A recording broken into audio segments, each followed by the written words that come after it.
Olá, pessoas! Começa agora mais um Tese da Minha Vida e hoje eu converso com ele, Everton Cristiano dos Santos, que eu não vou chamar desse nome, mas simplesmente Tim, que foi como eu o conheci e é como ele se apresenta. O Tim é especialista em gestão escolar pela USP, licenciado em letras língua portuguesa pela UFMG, é professor de língua portuguesa da rede municipal de Belo Horizonte e professor de literatura brasileira na rede privada. Oi, Tim. Oi, Viviane, Olá, tudo que bem? bom, tudo bem, que bom você aqui para conversar hoje. Muito Tim, obrigado. eu que fico feliz de você ter aceitado o convite.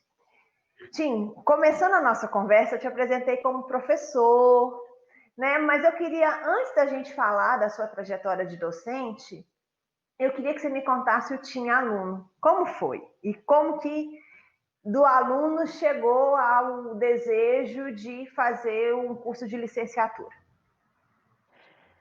Então, o Tinha Aluno era um garoto que gostava de estudar, né? O Tinha Aluno era um sonhador, gostava muito de estudar, sempre gostava muito de ler, odiava as aulas de educação física, por exemplo, é, e matava a aula na biblioteca da escola, no ensino fundamental, né? E sofria algumas vezes em função de algumas questões de gênero, né?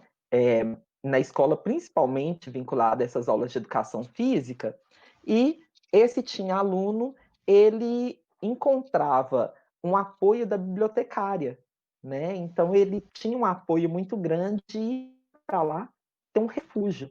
Então, assim, é, foi meu primeiro grande é, deslumbramento, assim, meu primeiro grande lugar de acolhida foi a biblioteca da minha escola municipal. Então, você um pouco já dá a explicação do porquê da escolha do curso de letras. É parte É, desse acolhida na biblioteca. a acolhida na biblioteca, o gosto pela leitura e aí a admiração por alguns professores, sejam professores licenciados, professores, né, efetivamente formados para docência, sejam outros que, ao longo da minha vida, marcaram a minha trajetória e que acabaram se tornando grandes professores, assim, ou incentivadores desse caminho de docência. É, primeiro, assim, além desse gosto por estudar, eu tenho a minha mãe que sempre dizia que queria muito ter podido estudar, mas teve que interromper os estudos com 10, 11 anos, e o grande sonho que ela tinha para os filhos era poder proporcionar uma educação para os filhos. E, e eu sempre ouvia aquilo e eu achava muito legal, né? E minha mãe dizia que ela queria ou ser médica ou professora. E aí, às vezes, eu brincava com a minha mãe. É, médico eu não quero, mas se for professor, tudo bem. Né? E eu era aquela criança que gostava de brincar, de dar aula, né? De assumir um tom professoral desde sempre. E aí depois eu fui tendo, ao longo do ensino fundamental, do ensino médio, também alguns professores que se tornaram referências para mim, né? Inspiração e referências. É, principalmente ao longo do ensino médio, né? Eu conheci uma professora, foi é, uma professora negra empoderadíssima no início dos anos 2000, que eu tive de língua portuguesa, e que me encantava, assim, se eu precisava ter alguma confirmação daquilo que eu gostava, eram os momentos em que eu ia para as minhas aulas de língua portuguesa e literatura. E eu olhava para aquela mulher e eu dizia, gente, eu quero ser um pouco do que essa mulher maravilhosa é, que é a professora Meire Guimarães. E você teve uma trajetória na escola pública, tanto na rede municipal quanto estadual, e numa escola privada de Belo Horizonte, por um projeto, um programa que eles têm, né, de seleção por bolsas. essa professora foi de qual momento e como que foi essa transição sua da rede pública para a rede privada? O que que você sentiu de diferente aí? Como que foi a sua vida como aluno fazendo essa transposição? Então, eu começo, né, a minha formação na rede pública, na rede estadual, nos primeiros anos do ensino fundamental. Depois, no segundo momento do ensino fundamental, né, que hoje chamamos de Fundamental 2, eu fui para a rede municipal de Belo Horizonte. Lá eu já tive alguns encontros interessantes com alguns professores. Na primeira série do ensino médio, eu estudei numa escola estadual de ensino médio, e aí eu comecei a trabalhar, né, na transição do primeiro para o segundo ano do ensino médio. Eu comecei a trabalhar formalmente, que eu já trabalhava antes, ajudando os meus pais desde adolescente, né? Os meus pais eram informais, camelôs, hoje já mais velhos, aposentados, né? Não aposentados também formalmente, mas por outros processos, assim. E aí eu tive esse momento de encontro com o Colégio Santo Antônio, né? Que é um colégio da rede privada de Belo Horizonte. Na época, era considerado um dos melhores colégios, e eles tinham um programa de seleção, um programa de bolsas para receber alunos carentes, né? Alunos de baixa renda, e era um grande projeto social, e eu queria participar desse projeto social ali do Colégio Santo Antônio, porque eu imaginava que, se eu estudasse, imaginava não, eu tinha certeza já naquele momento, eu sabia das limitações que a minha escola pública tinha, mas eu imaginava que, se eu estudasse naquela escola, naquele ambiente, e se eu conseguisse transpor aquela primeira barreira, eu ia conseguir transpor outras, sabe? E eu já via que ali naquela escola eu ia encontrar, não que eu não pudesse conseguir isso na escola pública, mas o caminho ele é um abismo, né? E mesmo sendo estudante de um projeto social dessa escola, o abismo era gigantesco, porque eu era um aluno de um projeto social que acontecia no turno noturno. Eu As trabalhava bolsas ao eram longo só para do... o turno noturno? Era para o turno noturno, as aulas regulares e as outras atividades, né? Então, os alunos pobres estudavam à noite, tinham alguns poucos bolsistas que estudavam de dia, mas como eu já trabalhava formalmente, eu tinha uma vida de adulto aos 16 anos, né? Minha primeira carteira assinada foi aos 16 anos. Eu costumo brincar com um salário de R$ 151 e alguns centavos. Mas ali eu comecei a ter uma vivência que era diferente do que eu tinha na escola pública. Por exemplo, uma estrutura de monitorias, de aulas de reforço, né? Às vezes eu conseguia liberação do meu trabalho para sair mais cedo do trabalho e chegar no ambiente da escola, e aí poder esclarecer dúvidas, ter uma biblioteca melhor equipada, acesso à internet, porque eu não tinha internet em casa na época, e na escola pública também não tinha, né, lá no início dos anos 2000, mas nessa escola já tinha, né, laboratório de informática. Então, assim, era um universo todo outro. E isso me inseriu numa outra perspectiva, assim, né? Nessa época, eu queria dar voos mais altos, mas eu não imaginava que eu pudesse, quando eu entrei nessa escola, entrar numa universidade federal, sabe? Até mesmo na empresa em que eu trabalhava, né, eu trabalhei numa empresa que empregava menores, jovens aprendizes, e eu era prestador de serviço numa empresa brasileira, no aeroporto da Pampulha, e uma funcionária dessa empresa, quando eu me preparava para o vestibular, estando no terceiro ano, ela dizia, durante o horário do almoço eu estudava, e ela dizia assim: larga disso. Né, umas apostilas que eu conseguia de uma outra funcionária e coisas da escola também, e ela dizia, larga disso, essa coisa de universidade não é para gente como você. Isso que eu ia te Né? perguntar, já era tentando te menosprezar, falar que aquilo que estava sendo feito ali não era para você? Sim, é, era um caminho assim. Eu encontrei várias pessoas nesse período que sinalizavam isso, diziam: olha, você está aí na transição de 17 para 18 anos, tenta entrar para o exército, por exemplo, ou então você vai deixar de ser jovem aprendiz, e aí aproveita essa experiência profissional e vai buscar um outro trabalho para você, né? Porque o mundo não está fácil. Era um Brasil pré-governo Lula, sem as políticas de ação afirmativa, sem Enem, sem Reúne, sem, enfim, sem expansão de universidades públicas, não tinha, sem política de cotas, né? Você não tinha nada. O que a gente tinha era um fio de esperança e uma malfadada esperança, assim, que parecia impossível, sabe? Mas Sim. aconteceu. Pois é, era isso que eu ia te perguntar. Você diz que quando você entra para o Colégio Santo Antônio, você não imaginava cursar uma universidade pública. Você imaginava fazer qual trajetória?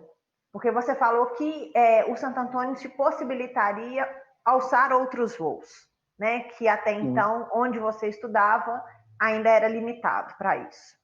O que você esperava entrando no Santo Antônio e estando lá, houve essa ampliação que por isso deu a chegada à universidade? Você entendeu que sim, aquele era um lugar possível para você? Como que foi essa mudança de caminho nesse período da adolescência? Assim, em partes foi bom e foi possível, porque eu tinha um vínculo com. Hoje eu não tenho nenhuma religião, mas eu era terrivelmente cristão católico naquela época. E aí eu fui estudar num colégio católico, me aproximei dos padres que eram diretores, né? Então, todo aquele ambiente de religiosidade, uma capela dentro da escola, aquele universo todo alimentava uma fé de um adolescente perdido tentando achar o seu lugar no mundo, né? E uma fé por vezes cega que eu chamava de luz. E aí eu chego nessa escola, apesar de ter encontrado uma acolhida por parte desses padres, desses freis franciscanos, do ponto de vista social, para mim foi terrível. Porque apesar de ser de um projeto social, estudar com alunos também pobres, muitos deles desistiam ao longo do percurso, porque não davam conta de acompanhar a escola. E a escola não tinha muito jogo de cintura com os alunos, não, no sentido de propor recuperações enfim, era ou você dá conta desse ritmo, ou então tchau, você está fora.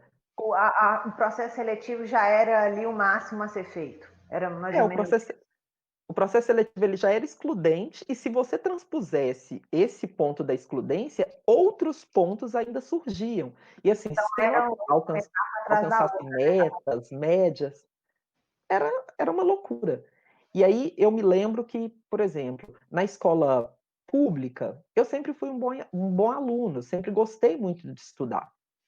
E quando eu chego lá, eu me tornei o pior aluno da turma, né? Um dos piores alunos da turma, porque eu não dava conta de acompanhar, né? Assim, era muita matéria, as coisas se sobrepunham, as coisas se acumulavam, e aí era assim, era medo, era tristeza, era vontade de chorar, vontade de desistir, mas ao mesmo tempo a garra para persistir, o apoio da família, que é fundamental, enfatizo isso sempre, meu pai e minha mãe dando esse apoio, dizendo, não, o caminho é estudar, né? Você é preto, você é pobre, você, hoje em dia a gente fala, você é periférico, mas meus pais falavam, você é da favela, né? apesar de eu nunca ter morado especificamente numa favela, mas num bairro ao lado ali da favela, mas se você não estudar, não tem outro jeito. E aí a perspectiva, se eu não estudasse, se não fosse uma universidade federal, era nada. Era, era ir trabalhar. Era fazer, por exemplo, o que já tinha acontecido com grande parte dos amigos, grande parte dos meus irmãos mais velhos, dos meus primos, dos vizinhos, né? Então era perpetuar uma mesma condição. E você chega à Universidade Federal, pelo que eu entendi, você passa na primeira tentativa, logo depois, né, de fazer o ensino médio. E Uhum. na universidade, você começa a se deparar com outras possibilidades, né? Iniciação científica, contato com pessoas que te possibilitam fazer pesquisas, né? Professoras que já estão pesquisando. E como que foi isso? Né? Porque aí não era só mais o Tim que ia para a biblioteca fugir das aulas de educação física, era o Tim que começava a ver o que a academia poderia oferecer. Né? Inclusive com outras possibilidades, já que você entra no momento que a gente começa a ter uma expansão também da universidade durante o seu curso de graduação, com políticas afirmativas e tal. Me conta um pouquinho de como foi esse momento. Então, eu acho que eu vivi a minha graduação num tempo privilegiado, né? Ali na primeira década dos anos 2000, do ponto de vista político e de investimento educacional, ou de olhar para a educação superior, foi privilegiado, porque a gente tinha incentivo a bolsas, bolsas de iniciação científica, de iniciação à docência, projetos diversos, né? Como você falou, a expansão das universidades, dos institutos federais. Então, você tinha um olhar do governo federal e também dos governos estaduais e da sociedade como um todo para a educação como um projeto de país. E não só para a educação, mas para as políticas de inclusão social. E aí, quando eu chego na universidade, eu fui tendo contato, assim, meu caminho foi um leque, na verdade. Eu transpus um universo, para mim, transposição é uma coisa, assim, sempre presente, e quando eu entro, eu começo a me deparar na universidade, os professores todos pesquisadores. Muitas vezes a gente brincava, eu brincava com os meus colegas mais próximos, né, que às vezes a gente nem tinha professores, a gente tinha pesquisadores, né, porque, e eu acho que todo professor tem que ser um pesquisador, não existe ser professor sem pesquisa, mas eu me deparo então com esse universo da pesquisa e do incentivo à pesquisa, e aí recebo convite de professores, né? Do professor Eduardo Assis, por exemplo, para participar do NEA, que é o Núcleo de Estudos da Alteridade, da Faculdade de Letras, da UFMG. E aí fui participar das discussões do NEA, né? Como voluntário, e me inteirar de tudo aquilo que estava acontecendo. Era um momento em que o professor Eduardo Assis estava fazendo uma releitura da obra de Machado de Assis, refletindo sobre as questões da afrodescendência na obra de Machado de Assis, e resgatar esse autor, e não somente esse, mas outros autores negros, né, e dar visibilidade a esses autores que ficam relegados ao longo da história da literatura, que quando a gente, por exemplo, um manual de ensino médio, ou mesmo na graduação, um questionamento que a gente tinha era: cadê os escritores negros? Cadê os artistas negros? Né? Os Há um engenheiros? apagamento, um silenciamento, né? Sim, é um silenciamento da memória, da história, da cultura. E aí, simultaneamente a isso, eu fui participar também, eu tive contato com a psicanálise e os diálogos de psicanálise e literatura, e eu me encantei com a psicanálise.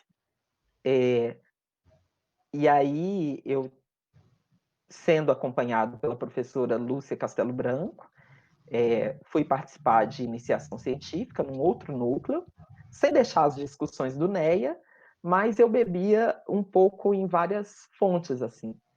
E também em função das disciplinas que eu ia fazendo, sempre pensando na questão da literatura, que era o meu foco maior.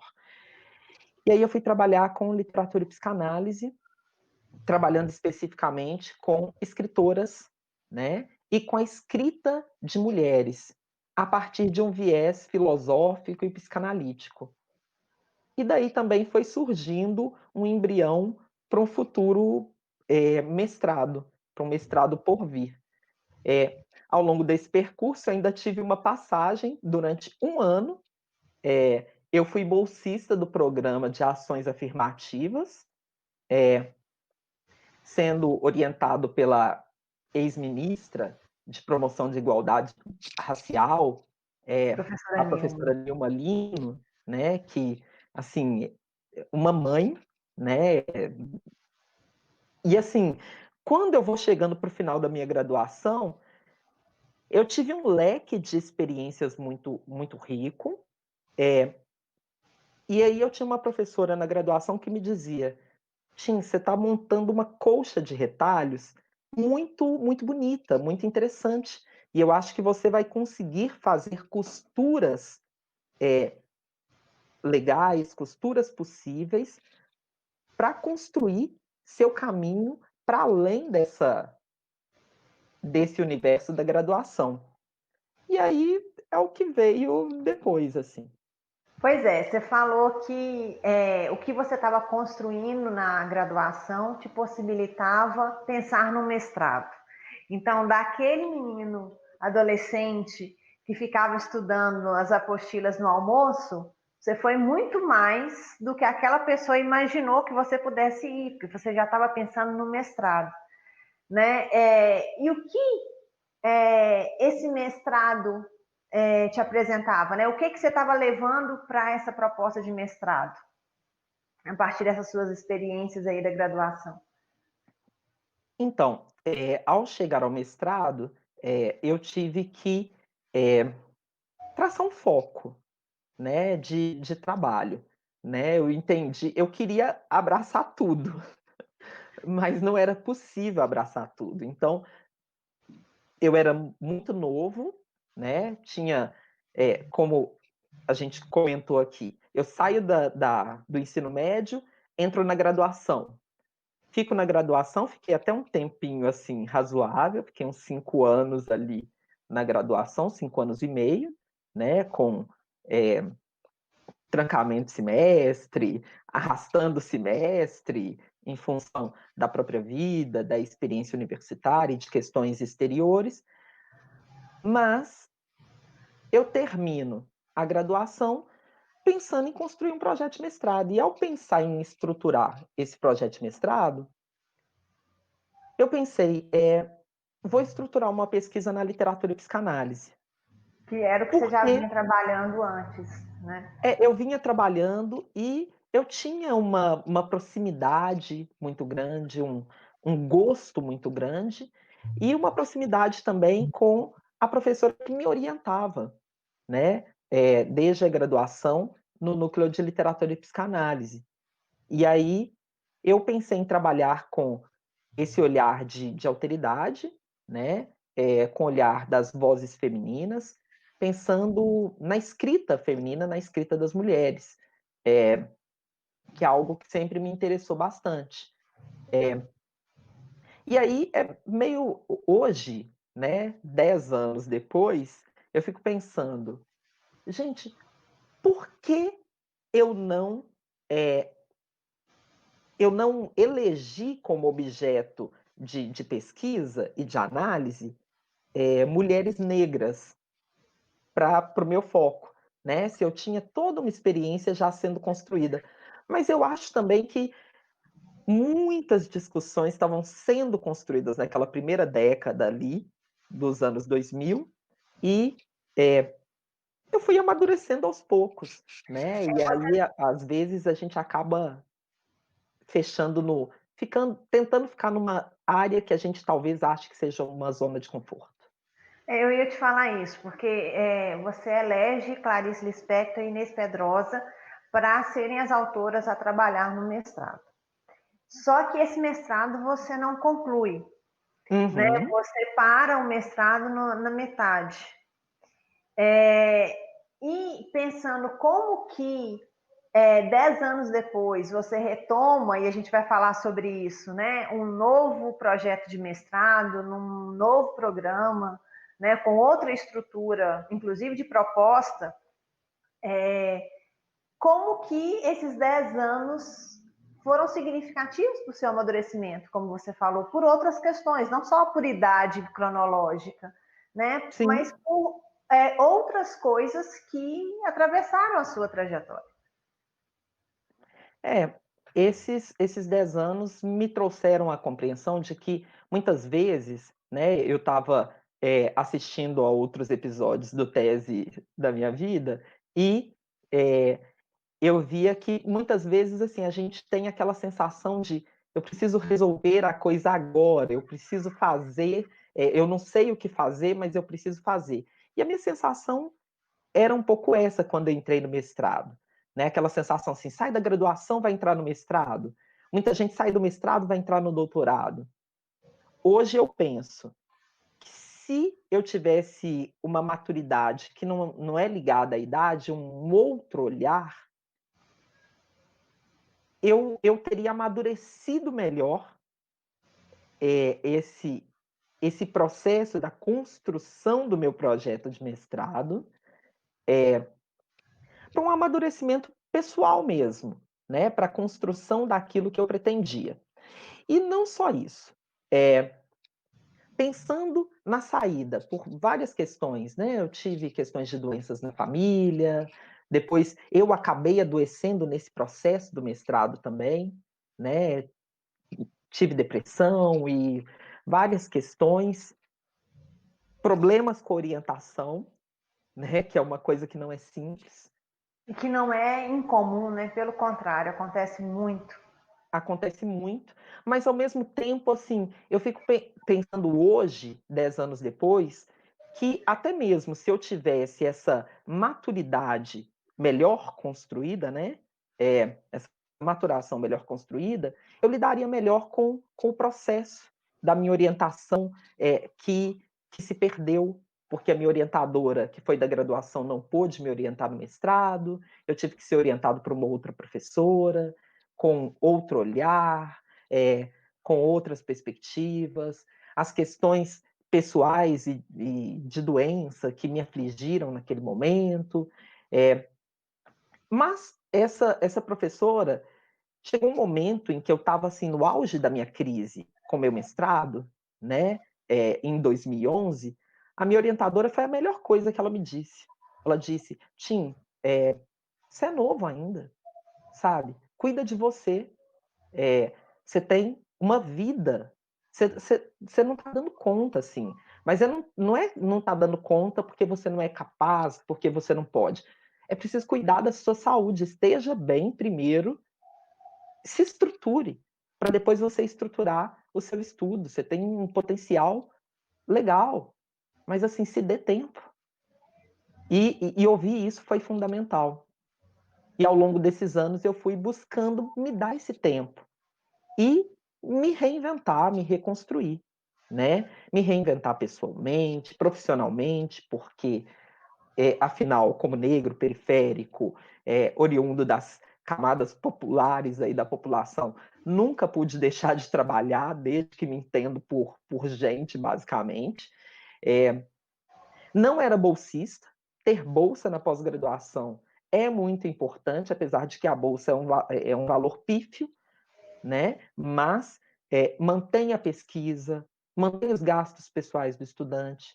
E eu não era bolsista porque a bolsa não cobria os gastos que eu estava tendo, por exemplo, com a minha mãe adoecida, com questões outras, e aí eu precisava trabalhar fora.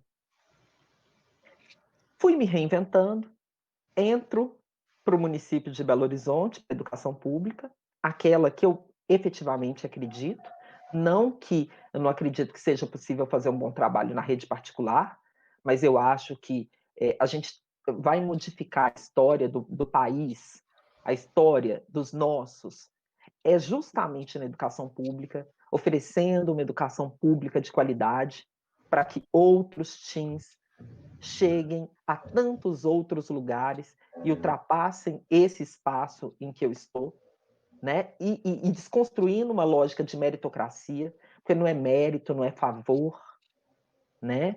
Mas é uma construção social. E aí eu chego hoje, né? Em 2018, eu decido retomar minha vida acadêmica, fazendo uma pós-lato sensu. Eu falei, vamos pouco a pouco fazer uma pós-lato sensu mais robusta. Fiz Aí essa você pós. decide dar um tempo, então, no emendar algo de fôlego, um atrás do outro, e aí você começa em passos mais largos e mais lentos, é isso? Isso. E construindo assim, é, construindo bases mais sólidas para aquilo que eu quero, porque assim, como diz a Clarice Lispector, que eu tanto gosto, o que eu quero ainda não tem nome, mas hoje eu sei qual é o é da coisa, e o é da coisa eu faço agora. E no agora eu preciso ter um solo firme para eu pisar. E para retomar, assim, retomar o tom da pesquisa, a leitura acadêmica, a produção da escrita acadêmica, né, participação em congressos, seminários, coisas que a gente vai participando assim, meio perdido quando não está totalmente vinculado aos programas.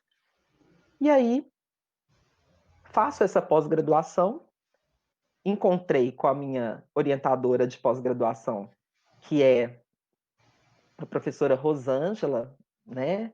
Rosângela Ferreira, maravilhosa. E aí eu fui discutir temática, resgatar a temática étnico-racial, né? Eu fiz uma pós em gestão, que dialogava muito com o momento em que eu estou vivendo, Gestão né? escolar. Em gestão escolar, mas já trazendo aquelas questões que eu trabalhei desde sempre, as questões étnico-raciais, pensando o papel do gestor na implementação das políticas de igualdade racial, né? Na escola. E na escola em que eu trabalho, inclusive, a gente desenvolve uma série de ações nesse sentido. E aí, quando eu conheço o mestrado profissional em letras, a minha ideia é justamente, não que eu tenha totalmente abandonado aquela minha ideia inicial lá da literatura e psicanálise, de pesquisar a Clarice, Inês Pedrosa, mas assim, eu tenho uma vida longa pela frente, sabe? E eu acho que nessa reinvenção, entrar num programa novo, com foco mais direcionado à realidade, uma intervenção na realidade prática, objetiva, eu vou ter a possibilidade de trabalhar, sim, com literatura, mas hoje, com um olhar mais amadurecido, trabalhar com a literatura que eu gosto de trabalhar hoje, E que que é a é? literatura africana, afro-brasileira, sobretudo, a literatura negra, sabe? Entendendo, assim, quais são essas vozes negras produtoras de literatura ao longo da história?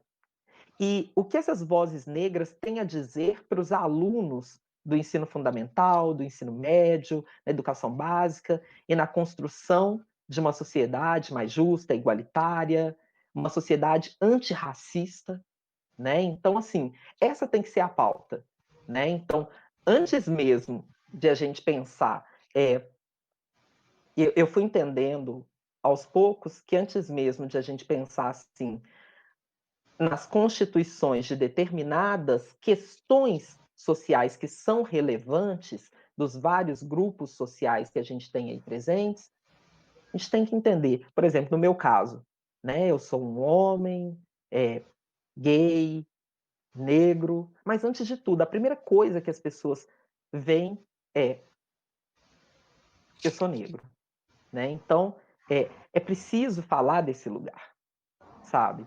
E é preciso possibilitar a que outros conheçam esse lugar, falem desse lugar e reconheçam quem já falou desse lugar, reconstrui e ressignifica esse lugar.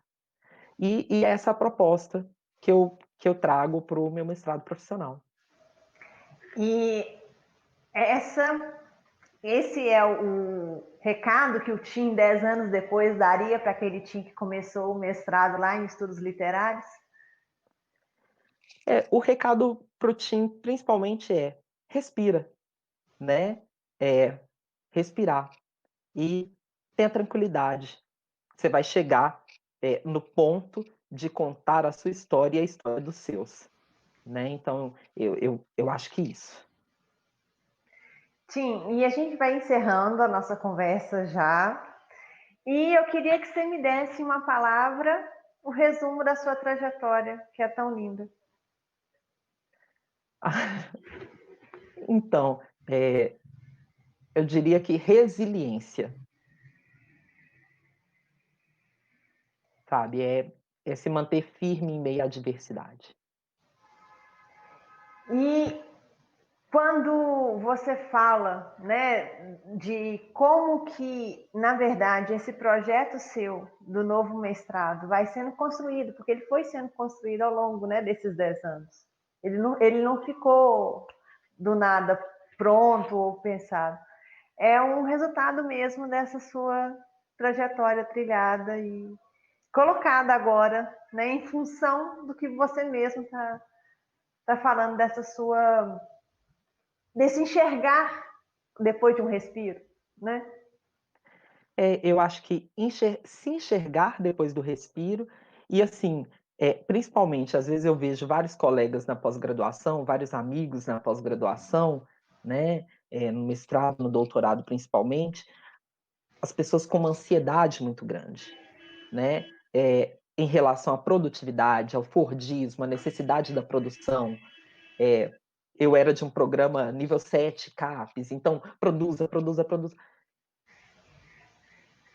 Respira, produza com qualidade, sabe? E respeite o seu tempo, entendeu? Eu acho que respeitando o tempo da gente, hoje eu tenho 35 anos. E assim, eu com 35 anos, eu acho que eu fiz até agora o que eu tinha que fazer, né? Para mim, tá cada coisa em seu lugar. Então, assim, às vezes eu vejo colegas de 25 surtando com mestrado ou já no doutorado, e eu digo, respira um pouco, tem que surtar sim, mas se dê em tempo, né? Eu acho que o tempo é tudo. Tim, muito obrigada por essa conversa, muito obrigada por compartilhar a sua história aqui no Tese. E eu só Eu te que desejo, agradeço. uma trajetória ainda mais bonita daqui para frente. E lembrando, gente, como a gente está em pandemia, né? O Tim ainda não começou o mestrado, né? Ele passou para começar agora em 2020 e ele foi aprovado no fim do ano passado.